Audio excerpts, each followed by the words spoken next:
Yuda, Donnie at Belle, bakit ang lakas?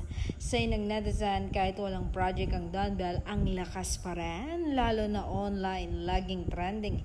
Iba talaga ang fandom ng Don Bell, napakalakas. Nag-iingay nga sila, lagi online.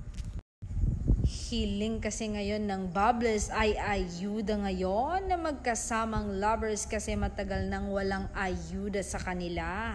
Madamot kasi ang lovers sa ayuda. Say pa ng mga Bubbles, strategy ba nila ito para mas lalong mamiss natin sila? Ang tagal pa ng birthday concert ni Belinda, miss ko na sila.